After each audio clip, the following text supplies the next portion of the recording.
बिस्मिल्लाहिर्रहमानिर्रहीम। अस्सलाम वालेकुम students, welcome back to smart missions. Hope so आप सब खैरियत से होंगे। स्टूडेंट्स, आज की वीडियो में बीएस रेडियोलॉजी क्या होता है, बीएस रेडियोलॉजी का स्कोप क्या है, इसके कौन कौन सी यूनिवर्सिटीज में जो है वो एडमिशन ओपन है, पब्लिक सेक्टर की कौन सी यूनिवर्सिटीज हैं, प्राइवेट सेक्टर की कौन सी यूनिवर्सिटीज हैं, ये डिग्री करने के बाद आपको जॉब किस किस जो कंपनी में मिल सकती है, किस किस फील्ड में जा सकते हैं, इसका स्कोप क्या है, उसके हवाले से आपको बताऊंगा। इसके अलावा इसका जो एलिजिबिलिटी क्राइटेरिया है, मिनिमम आपकी क्वालिफिकेशन, आपके एफएससी में मार्क्स कितने होने चाहिए, उसके हवाले से आपको बताऊंगा।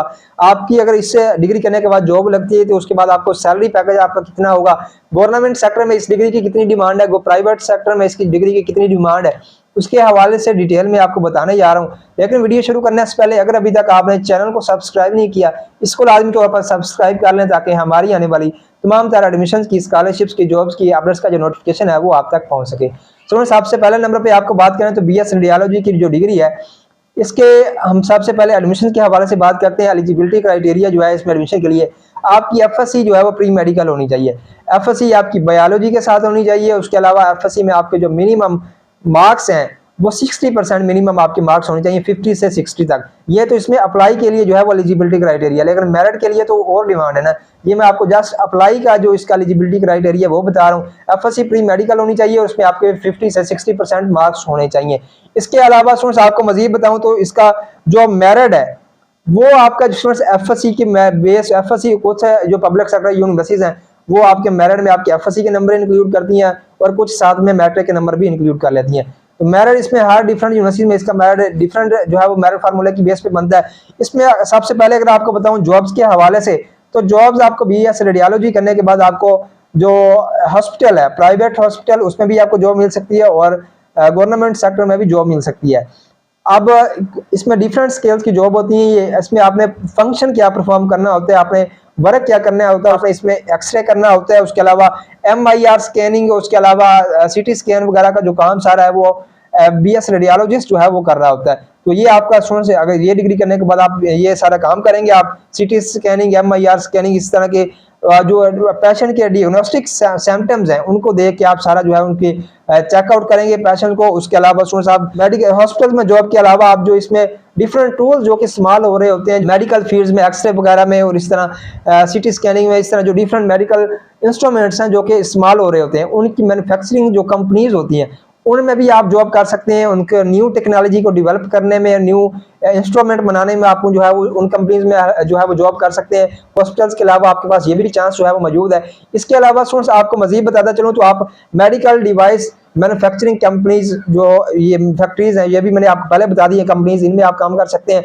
इसके अलावा स्टूडेंट्स आप डिफरेंट मशीनरी जो तैयार हो रही होती है मेडिकल के हवाले से, उनमें आप न्यू टेक्नोलॉजी को डेवलप करने में, as a research and development, new तकनीक को लाने में, न्यू टेक्नोलॉजी को लाने में आप उसमें हेल्प कर सकते हैं। ये भी जॉब आप जो है वो सर अंजाम दे सकते हैं। उसके अलावा सोर्स टेक्नोलॉजी को बेहतर करने में, जो डिफरेंट मेडिकल पेशेंट्स की जो है वो डिजीज होती है, उसके जो सिम्टम्स होती हैं उसमें आप हेल्प करते हैं। तो इस चीज़ को स्टूडेंट्स इन तमाम चीज़ों में आप जो है वो पेशेंट की जो है वो एक्सरे वगैरह करने में हेल्प करते हैं। इसके अलावा स्टूडेंट्स इन तमाम फील्ड्स के अलावा आप एजुकेशनल फील्ड में भी जा सकते हैं। आप डिफरेंट जो आपने डिग्री करनी है, आपको आखिर कोई पढ़ा तो रहा होगा ना, कोई लेक्चरर, कोई अगर आपने यूनिवर्सिटी से की है तो आपको कोई ना कोई लेक्चरर पढ़ा रहा होगा।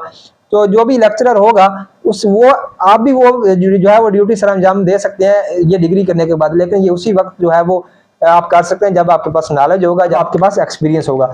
इस डिग्री का भी अच्छा खासा स्कोप है। इसके अलावा स्कूल कॉलेजेस में आप बायोलॉजी के टीचर के तौर पर जॉब कर सकते हैं। इसके अलावा अल्ट्रासोनोग्राफर, थेरापिस्ट के तौर पर आप जॉब कर सकते हैं। ये आपके पास बेहतरीन ऑप्शन है।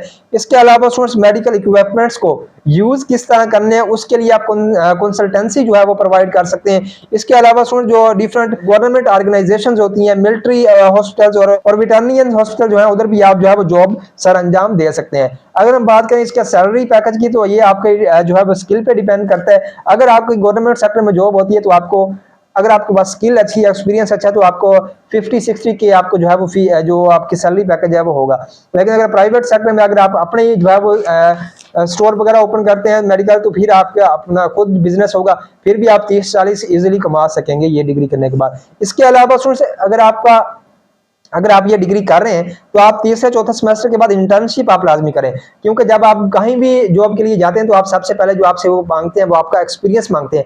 एक्सपीरियंस आपको इंटर्नशिप करने से ही आता है, तो इंटर्नशिप स्टूडेंट्स आप लाजमी तौर पर करें, चाहे आपको वो 1 रुपया भी नहीं देते ना, फिर भी आप जो है एक्सपीरियंस हासिल करने के लिए किसी ना किसी इंस्टीट्यूट्स में, किसी ना किसी मेडिकल हॉस्पिटल में अपनी इंटर्नशिप जो है वो लाजमी तौर पर जारी रखें। ये इसकी बहुत ज्यादा डिमांड है आज के दौर में। इंटर्नशिप के बगैर, एक्सपीरियंस के बगैर आपको जो जॉब है स्टूडेंट्स वो बिल्कुल भी नहीं मिल सकती। अब स्टूडेंट्स इस डिग्री में कौन कौन से सब्जेक्ट्स पढ़ाए जाते हैं, अब उसकी तरफ आते हैं। इसमें स्टूडेंट्स जो आपकी मेडिकल इंजीनियरिंग है, उसके अलावा MIT पैथोलॉजी है, मेडिकल इमेजिंग पैथोलॉजी है, मेडिकल इंजीनियरिंग है, उसके अलावा बायोस्टैट इंजीनियरिंग है, ये तमाम मेडिकल के रिलेटेड जो फील्ड सब्जेक्ट्स हैं वो आपको पढ़ाए जाते हैं। कौन कौन सी यूनिवर्सिटीज इसमें एडमिशन दे रही हैं, सबसे पहले तो उसके हवाले से बात करें तो अब आपके किंग एडवर्ड मेडिकल यूनिवर्सिटी में एडमिशन ओपन होने हैं नेक्स्ट मंथ, और उम्मीद है कि अक्टूबर के एंड पे भी ओपन हो सकते हैं। तो इसमें आपको ये BS रेडियोलॉजी की डिग्री जो है वो करवाई जा रही है। उसके अलावा सुपीरियर यूनिवर्सिटी भी आपको ये डिग्री करवा रही है। उसके अलावा खैबर मेडिकल यूनिवर्सिटी ये भी डिग्री आपको करवा रही है।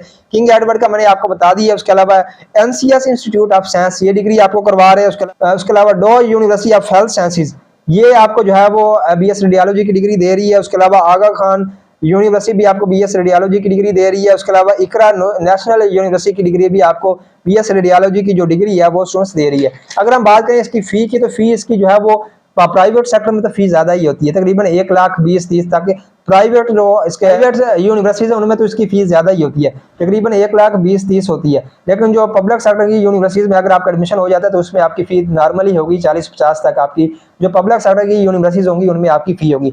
तो स्टूडेंट्स ये आपकी जो है वो BS रेडियोलॉजी के आपके पास बेहतरीन ऑप्शन है। डायग्नोस्टिक लैब्स में आप काम कर सकते हैं। कंप्लीट इन्फॉर्मेशन मैंने आपको इसका स्कोप भी बता दिया है, इसका एलिजिबिलिटी क्राइटेरिया भी बता दिया, फी बता दी है, यूनिवर्सिटीज बता दी है। अगला काम अगर आप इसमें इंटरेस्टेड हैं तो वो आपने खुद करना है, अप्लाई आपने खुद करना है। पंजाब में बहुत कम यूनिवर्सिटीज हैं जो कि आप इसमें एडमिशन दे रही हैं। ज्यादातर जो है वो प्राइवेट सेक्टर की यूनिवर्सिटीज हैं जो कि आपको BS रेडियोलॉजी की डिग्री करवा रही हैं। अगर आपको इस वक्त बताऊं कौन कौन सी यूनिवर्सिटीज में एडमिशन ओपन है, स्टूडेंट्स गोमल यूनिवर्सिटी डेरा इस्माइल खान में भी ये डिग्री करवाई जा रही है, उसमें भी एडमिशन ओपन है, आप उसमें भी अप्लाई कर सकते हैं। इसके अलावा किंग एडवर्ड में नेक्स्ट मंथ में एडमिशन ओपन हो जाएंगी। इस तरह की और भी काफी सारी यूनिवर्सिटीज होंगी जिनमें ये डिग्री करवाई जा रही है। 10-12 यूनिवर्सिटीज मैंने आपको बता दी है जिसमें आप इंटरेस्टेड हो। कोशिश करें गवर्नमेंट सेक्टर की यूनिवर्सिटी में ही डिग्री करें। तो इसी तरह की मजीद डेली बेस पे हर प्रोग्राम का स्कोप हासिल करने के लिए, हर प्रोग्राम की डिग्री के बाद उसका क्राइटेरिया क्या होता है, जॉब किस तरह मिलती है, डिग्री प्रोग्राम का स्कोप की वीडियो हासिल करने के लिए आप चैनल को लाजमी तौर पर सब्सक्राइब कर लें। अगर आप किसी और डिग्री के स्कोप के बारे में जानना चाहते हैं तो उसके लिए भी आप इस वीडियो के नीचे कमेंट कर दें, मैं उस पर भी आपको वीडियो बना के इन्फॉर्म कर दूंगा। इंशाल्लाह डेली बेस पे हम आपकी कैरियर काउंसलिंग के हवाले से आपसे जो वीडियो है डिफरेंट डेली बेस पे एक BS प्रोग्राम्स का जो स्कोप है वो आपसे शेयर किया करेंगे। चैनल को सब्सक्राइब कर लें। इंशाल्लाह मुलाकात होती है फिर बहुत जल्द नेक्स्ट वीडियो में। खुदा हाफिज।